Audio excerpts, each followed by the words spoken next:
The other day I'm looking at some of the calls that we've been going on as a company, and I saw a report with a really funny last name. Now, I'm a paramedic, and paramedics at heart are generally about 12 years old emotionally, so I could not resist clicking on this call just to see what it was for the patient with the funny name. This report was written by a paramedic that I am so proud of, doing an outstanding job, very detailed, top-notch patient care and top-notch documentation. And that's why I want you to look at this, because this is an extremely well-documented call. Here it is. You can see it's a nothing call. It's an abdominal pain call. It came in as a 911. The chief complaint is right-sided pain. You notice under signs and symptoms, we didn't just select one abdominal pain and leave it at that. It's very detailed. It has 4 different categories of abdominal pain and the shaking and tremor added in there as well.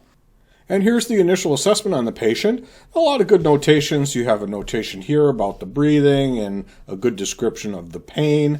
And you'll also notice that there are areas in which not assessed is listed. And that's perfectly appropriate. I try and explain to people frequently that clicking on no abnormalities for every single category is not okay, because no abnormalities means you looked at it and you found nothing wrong. But I'll see, for example, down here on the pelvis, you have no abnormalities listed when I know you didn't inspect the patient's genitals. It's not appropriate, and so it should be not assessed. So please do not blindly click on no abnormalities for everything. Only use it where appropriate, and don't assess the things you shouldn't be assessing. Check this out though. Under the medication list, we have Eliquis, because it's the only thing the patient could remember. The patient's a visitor and does not know her medications offhand is the explanation for why there's only one medication listed. How many of you would have just clicked unable to obtain and moved on without putting any detail in?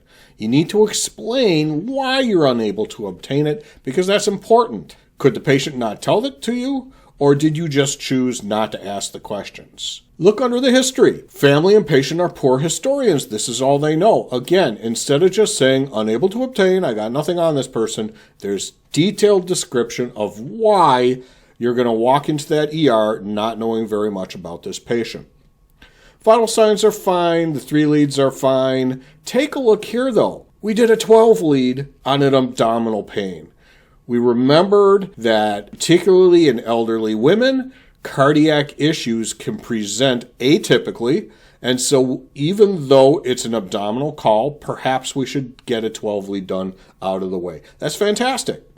We had one attempt at an IV that was unsuccessful. Did we stop? Did we quit? No. We went ahead and got that second IV. And then we treated the pain with 50 micrograms of fentanyl. And I know what you're saying already. This is nothing. It's no big deal. This is a standard assessment. Yeah, maybe a little more detailed than usual, but a standard assessment. That's not why it's a big deal. The reason why this is a big deal is right here. Look at this. We have a 4-minute transport time.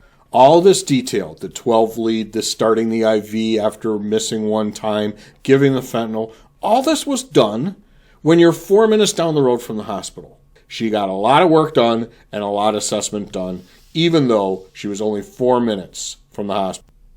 Here's the real kicker about why I find this report to be so detailed and so professionally done. Everything I've underlined in yellow are statements that describe the direct observation of the paramedic of the patient.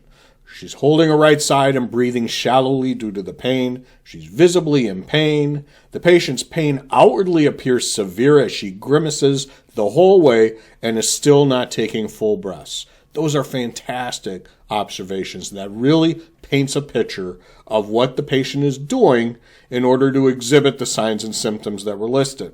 Everything that's underlined in blue are observations that rule out other things that we don't think this might be. Patient states the pain is not located anywhere else besides the previously stated.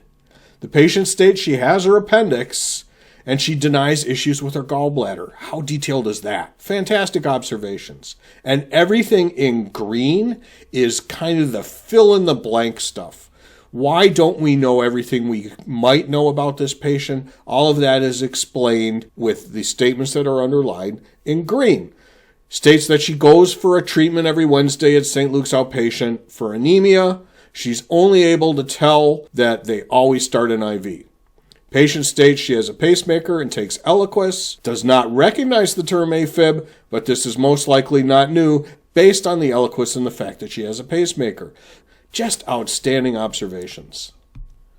Again, this very routine, nothing out of the ordinary, nothing dramatically special 911 call for abdominal pain was not treated like a routine call. For the patient, this is not a routine call, even though for us it really is, but it's not treated that way. We did the full assessment, full treatment, everything, even though we can practically see the hospital from the window of the ambulance.